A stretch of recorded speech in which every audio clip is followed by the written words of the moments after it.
সাবেক সংসদ সদস্য নরসিংদী ৪ ও সাবেক শিল্পমন্ত্রী সংসদ সদস্য এবং মন্ত্রী হিসাবে দায়িত্ব পালনকালে ক্ষমতার অপব্যবহারপূর্বক অসাধু উপায়ে অর্জিত জ্ঞাত আয়ের উৎসের সাথে অসঙ্গতিপূর্ণ 7,94,00,000 টাকারও বেশি মূল্যের সম্পদের মালিকানা অর্জনপূর্বক বুক দখলে রেখে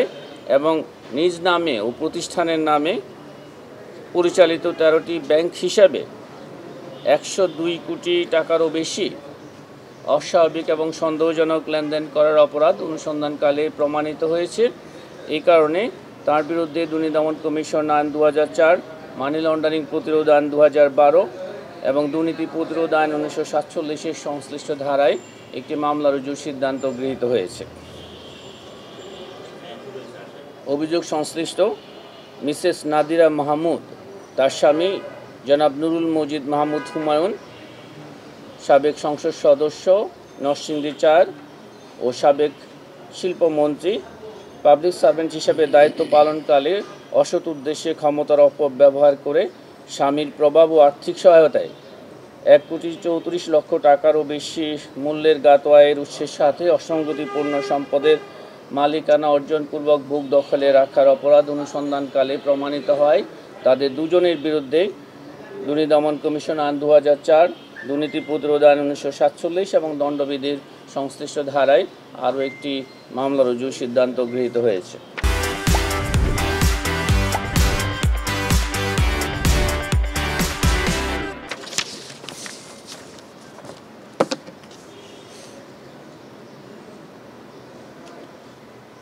ভিন্ন প্রসঙ্গ এবার পরস্পর যোগসাজশে অসৎ উদ্দেশ্যে ক্ষমতার অপব্যবহারের মাধ্যমে সুপ্রভ মিলান্স স্পিনিং লিমিটেড নামীয় প্রতিষ্ঠানের উদ্যোক্তাদের আর্থিক সঙ্গতি তথা ব্যবসার পুঁজির সংস্থান না থাকা সত্ত্বেও যথাযথ যাচাই বাছাই না করে মর্টগেজকৃত জমির অতি মূল্যায়ন সহ মিথ্যা তথ্য সম্বলিত প্রতিবেদন উপস্থাপন করে সুপ্রভ মিলান্স স্পিনিং লিমিটেড প্রকল্পের অনুকূলে ঋণ অনুমোদন এবং বিতরণ করে জনতা ব্যাংক লিমিটেড, জনতা ভবন কর্পোরেট শাখা, ঢাকা হতে 115 কোটি টাকারও বেশি আত্মসাতের অভিযোগ অনুসন্ধানকালে প্রমাণিত হয়। অভিযোগ সংশ্লিষ্ট আলহাজ মোহাম্মদ জালাল উদ্দিন, ব্যবস্থাপনা পরিচালক মেসার সুপ্রভ মিলান্স স্পিনিং লিমিটেড, জনাব মোহাম্মদ আবদুল্লাহ সিদ্দিক, পরিচালক মেসার সুপ্রভ মিলান্স স্পিনিং লিমিটেড সহ 5